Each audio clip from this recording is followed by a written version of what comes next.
अस्सलाम वालेकुम, मैं हूँ हनीफ दवामी और आप लोग देख रहे हैं टोरंटो में पाकिस्तानी कम्युनिटी का मकबूल न्यूज़ चैनल ता अवामी। नाजरीन, जो आज की स्टोरी हमारे नुमाइंदे खसूसी हमराज राही ने जो भिजवाई है वो भी पुलिस के नाखुदाओं की बददियानती और इख्तियारात के नाजायज़ इस्तेमाल से मुताल्लिक है, जिनमें जो है वो कुछ 6 जो है DIGs और 12 के करीब SSPs शामिल हैं। ये एक रिपोर्ट है जो सिंध की एस्टेब्लिशमेंट ने 2018 में जो है वो सुप्रीम कोर्ट के एक मैटर में सोमोटो एक्शन लेने के बाद जो है सुप्रीम कोर्ट के हुक्म पर मुरतब की थी, एक इंक्वायरी की थी और इंक्वायरी के नतीजे में एक रिपोर्ट जो है सिंध की एस्टेब्लिशमेंट ने वफाक को भिजवाई थी 13 अगस्त 2018 को। वो रिपोर्ट जो है वो पुलिस के महकमे में जो है 500 से ज़ायद उम्मीदवारों को जो है NTS के जो प्रोग्राम है उसकी खिलाफ वर्जी के तहत, यानी उसको क्वालिफाई नहीं करने के बावजूद 500 से ज़ायद उम्मीदवारों को जो है पुलिस में भर्ती किया गया था, जिसके बाद सिंध की हुकूमत के पास उन पुलिस वालों को तनख्वाह देने के लिए रकम नहीं थी, जिस पर यह वावेला मचा और मामला सुप्रीम कोर्ट तक जा पहुंचा। अब जो रिपोर्ट जो भिजवाई गई थी सिंध हुकूमत की जानिब से वफाक को, वो रिपोर्ट का क्या हुआ? क्या वो रिपोर्ट जो है वो धुआं बनकर हवा में तहलील हो गई या फिर राख बनकर जो है वो ज़मीन पर बिखर गई? किसी को कुछ नहीं पता कि वो रिपोर्ट कहाँ गई। जो उस रिपोर्ट में जिन अफसरों के ख़िलाफ़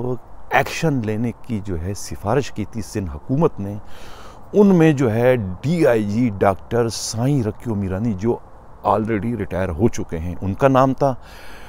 DIG खादिम हुसैन रिंद, DIG जावेद आलम ओडो, DIG शर्जील करीम खरल, DIG अब्दुल्ला शेख और DIG जावेद सोनारो जस्कानी के नाम शामिल है। इसके अलावा जो 12 SSP हैं उनमें जो है एतजाज़ अहमद गोरया, पीर मोहम्मद शाह, इनके अलावा जो है परवेज़ अहमद चांडियो, इनके अलावा उस्मान गनी सिद्दीकी, नासिर आफ्ताब, उमर फारूक सलामत, खालिद मुस्तफ़ा कोराल, ज़फ़र इकबाल मलिक, फ़िदा हुसैन शाह, अल्ताफ़ हुसैन लगारी, जुनेद अहमद शेख और सैयद इमदाद शाह के नाम शामिल हैं। अब इनमें से कुछ अफसरों को तो बाद में तरक्की भी दे दी गई और बाज़ जो है वो पंजाब भी ट्रांसफ़र हो गए। अब इसमें मैं ज़िक्र करना चाहता हूँ कि डॉक्टर साईं अल्लाह रको मीरानी जो है उनका तो ट्रांसफ़र क्या बल्कि वो तो रिटायर हो चुके हैं, ठीक है। खादिम हुसैन रिंद जो है वो इस वक्त CPO में DIG इस्टेब्लिशमेंट की हैसियत से अपने फ़राइज़ सर अंजाम दे रहे हैं। खादिम हुसैन रिंद जो है ये एक ज़माने तक जो है वो हैदराबाद में एज ASP रहे। ये उस वक्त जो है अपने DIG असद अरशद मलिक के इंतकाम का शिकार रहा है, बकौल उनके कि उनके साथ उस वक्त ज़्यादती हुई थी और नामालूम वजूहात की बिना पर जो है उन्हें प्रमोशन से महरूम रखा गया था। ये खादिम हुसैन रिंद वही हैं जो बाद में अपीलों की सूरत में इन्हें प्रमोशन मिला और आखिरकार DIG बनने में कामयाब हो गए। इनके साथ फिर एक और ज़्यादती जो है वो साबिका IG जो कलीम इमाम थे उन्होंने भी की और उन्होंने जो है इन्हें नापसंदीदा शख्स या दूसरी सरगर्मी में मुलविस होने का इल्ज़ाम लगाकर इनकी सर्विस से जो है वो सिंध से छुटकारा दिलाने के लिए एक रिपोर्ट दी कि हमें खादिम हुसैन रिंद की ज़रूरत नहीं, जिसके बाद फिर जो है वो लेटर इन्होंने लिखा था। फिर सिंध के चीफ सेक्रेटरी ने भी उस लेटर को आगे बढ़ाया। तो जब वफाक ने इनके भिजवाए हुए लेटर पर अमल दरामद शुरू किया तो उस दौरान जो है कलीम इमाम का सिंध हुकूमत से कोई फड्डा चल रहा था। इस पर उन्होंने ये मौक़िफ़ लिया कि भाई देखो, इतने अच्छे अच्छे अफसरों को जो है ट्रांसफ़र किया जा रहा है या उनको वापस सिंध से वफाक के हवाले किया जा रहा है। तो वो उन्होंने अपने ही रिपोर्ट का मलबा जो है उस वक्त सिंध हुकूमत पर डाल दिया था, जो कि हकीकत पर मबनी नहीं था। तो कहने का मेरा मकसद ये है कि ये खादिम हुसैन रिंद वही DIG हैं। अब इस तरह शर्जील करीम खरल जो है उनकी भी एक हिस्ट्री है कि जब वो DIG सक्खर थे तो उस वक्त जो है उनकी ज़मीनों पर उनके मुखालिफिन का एक फड्डा चल रहा था, तो उन्होंने अपनी प्राइवेट गनमैनों को जो है पुलिस का असला जो है SMG वगैरह दी थी। उस पर जो है उनके मुखालिफिन से उनके तसादम हुआ और मुखालिफिन ने उनके गनमैनों से वो पुलिस का सरकारी असला जो है छीन कर ले गए, जिसके बाद जब शोर हुआ तो फिर जो है इसकी सज़ा में, इसकी पादाश में जो है वो DIG जो है शर्जील करीम खरल के ख़िलाफ़ तो कोई एक्शन नहीं हुआ, लेकिन कोर्ट के जो इंचार्ज थे, जो असला सप्लाई करने वाले थे, उनके ख़िलाफ़ एक मुकदमा दर्ज हुआ और वो बेचारे गिरफ़्तार भी हुए। लेकिन वो असला जो सरकारी था वो आज तक रिकवर नहीं हुआ। तो ये शर्जील करीम खरल जो है ये वो अफसर हैं। अच्छा, इसी तरीके से जो है एक और नाम जो है जावेद आलम ओडो साहब जो हैं, जावेद आलम ओडो साहब जिस ज़माने में वेस्ट में DIG हुआ करते थे, तो इनके पास इनका एक फ्रेंड मैन था जिनका नाम कामरान शेख बताया जाता है। वो प्राइवेट बंदा था, उसको इन्होंने जो है वो अपनी एक मोबाइल भी दी थी, वाकी टाकी भी इनके पास था, इनके पास सरकारी असला भी इनको दिया गया था। इनको एज अ DSP ज़ाहिर किया गया था और ये बाकायदा DSP की तरीके से कार्रवाइयाँ छापे वापे मार रहे थे। बाद में ये मालूम हुआ कि ये जो कामरान शेख साहब हैं ये जो है वो साबिका IG कलीम इमाम के बरादर निस्बती बताए जाते हैं, ऐसा कहना है हमारे नुमाइंदे हमराज राही का। अब इसके अलावा जो है वो नासिर आफ्ताब जो है उनको तरक्की दे दी गई थी उस इंक्वायरी रिपोर्ट के बाद। उन पर कोई एक्शन नहीं हुआ इंक्वायरी रिपोर्ट पर, लेकिन उन्हें तरक्की ज़रूर मिली। वो तरक्की पाकर जो है जनाब वो इस वक्त लाड़काना के DIG हैं। इस तरीके से उस्मान गनी जो है उनकी पोस्टिंग इस वक्त सांगड़ में है और अल्ताफ़ हुसैन लगारी जो है उनकी पोस्टिंग जो है इस वक्त नौशेरो फ़िरोज़ में है और SSP जुनेद अहमद शेख जो है वो SP इन्वेस्टिगेशन 2 कोरंगी के मज़े इस वक्त ले रहे हैं। तो बताने का सिर्फ मकसद ये है कि ये इतना संगीन इन पर इल्ज़ाम था कि इन्होंने 500 से ज़ायद अहलकारों को भर्ती किया और नेशनल टेस्टिंग सर्विस को क्वालिफाई किए बग़ैर, आया ये रिश्वत लेकर इन्होंने की ये सारी पोस्टिंगें या फिर सियासी दबाव के तहत की, लेकिन था ये सब का सब गैर कानूनी कदम, जिस पर जो है सुप्रीम कोर्ट ने एक्शन भी लिया और इनकी तहकीकात भी कराई और जिसके नतीजे में सिंध गवर्नमेंट ने इनके ख़िलाफ़ कार्रवाई करने के लिए बाकायदा रिपोर्ट भिजवाई थी वफाक को। और मैं कह चुका हूँ ना कि वफाक में वो रिपोर्ट का क्या हुआ कुछ किसी को नहीं पता, किसी ने कोई इनके ख़िलाफ़ कार्रवाई नहीं की। ये तमाम के तमाम जो है 18 जो अफसरान हैं न सिर्फ अपनी अपनी सीटों पर इंजॉय कर रहे हैं बल्कि वक्त पर इनको तरक्कियां भी दी गई, किसी के ख़िलाफ़ कोई एक्शन नहीं लिया गया। अगर यही हरकत किसी क्लर्क से होती या किसी रैंकर से होती तो उनको ये अब तक जो है वो निशान इबरत बना दिए गए होते। जिस तरीके से एक और इंक्वायरी में पिछले प्रोग्राम में मैं जिक्र कर चुका था कायम सोमरो का, कायम सोमरो को जिस मैटर में यानी कि 500 से ज़ायद असिस्टेंट सब इंस्पेक्टरों को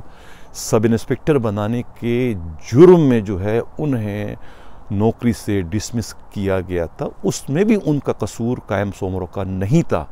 कायम सोमरो एक क्लर्क है, ऑफिस सुपरिटेंडेंट है, किसी बहुत बड़े अफसर के बशीर मेमन ने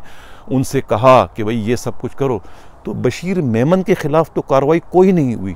इसी तरीके से जो है वो उस वक्त के जो CCP थे ग़ुलाम शबीर शेख, उनके ख़िलाफ़ कोई कार्रवाई नहीं हुई और ख़ुद जो मुश्ताक महर थे जिनके PSO अदनान सिद्दीकी की वजह से जो है इतना बड़ा स्टेप इन तमाम अफसरों ने उठाया कि उन्होंने 500 से ज़ायद ASI को सब इंस्पेक्टर के ओहदे पर गैर कानूनी तरीके से तरक्कियाँ दी और जो सीनियरिटी लिस्ट पे जो बहुत सीनियर थे उनको रोनते हुए आगे निकल गए, इसलिए कि उन्होंने अदनान सिद्दीकी को सब इंस्पेक्टर बनाना था, जिसके चक्कर में बाकी भी 500 के करीब लोग प्रमोट कर दिए गए थे। लेकिन इनमें सबसे किसी से 2.5 लाख और किसी से 3-3.5 लाख रुपए लिए गए। इस तरीके से मजमूई तौर पर ये भी कोई 18 से 20 करोड़ रुपए का फ़रार था, लेकिन उसका खमियाजा या वो सारा का सारा जो मलबा जो है ना, उस शरीफ ऑफिस सुपरिटेंडेंट जो है कायम सोमरों पर जाकर गिरा, और कायम सोमरों बेचारे जो है वो उसमें डिसमिस हो गए और चीखते रहे, चिल्लाते रहे कि मैं एक क्लर्क हूँ, जो मुझे हुक्म मिला, मुझे और सबूर को, उनका जो एक और क्लर्क था, वो क्लर्क थे, मजबूर थे, उनको कहा गया था कि ये करो, उन्होंने लिस्टें बना के दी। रमज़ान का महीना था, इफ्तार के बाद बुलाया गया काम छोड़ कर रात के वक्त, जबकि ऑफिस का टाइम नहीं था, लेकिन उनसे ये काम उजरत में करवाया था बशीर मेमन ने, ईमानदार तरीन DIG ने, और उसके बाद जो है उस पर अमल दरामद हुआ, वो ऑर्डर जारी कर दिया गया। जब उसकी इंक्वायरी की AD ख्वाजा जैसे ईमानदार अफसर ने, AD ख्वाजा और सनाउल्लाह ने, उनको भी तमाम हकीकत का इल्म था कि इसमें आखिर ये हुक्म चला कहाँ से था, लेकिन उन्होंने भी उस रिपोर्ट में डंडी मार दी, अपने बैजमेट को, अपने साथियों को, ईमानदारी के चलते फिरते इश्तिहारों को उन्होंने वहाँ पर बचा लिया, और सारा का सारा नज़ला जो है कायम सोमरों जैसे शरीफ और नफ्स जो है वो ऑफिस सुपरिटेंडेंट पर जाकर गिरा, जिसके बाद उन्होंने बड़ी मिन्नत समाजत से अपने आप को दोबारा उस वक्त के वज़ीर दाखिला जो है अनवर सयाल से बहाल अपने आप को करवाया, दोबारा वो नौकरी पर आए, और इस वक्त जो है वो अकबर रियाज DIG साउथ के ऑफिस सुपरिटेंडेंट हैं। वो ये तमाम भुगत चुके हैं, और उनको पता है कि उनका ये कहना है कि ये जो 18 अफसरों के ख़िलाफ़ जो रिपोर्ट गई थी सिंध हुकूमत की जानब से, उस पर कुछ भी नहीं होगा।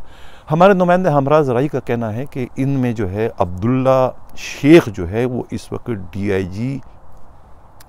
ड्राइविंग ब्रांच कराची हैं, इससे पहले वो DIG CID थे, और उनकी भी शोहरत कोई अच्छी नहीं है। इस तरीके से जो है वो जावेद सोनारो जसकानी जो हैं DIG, वो इस वक्त जो है AIG additional IG admin CCPO के मज़े ले रहे हैं।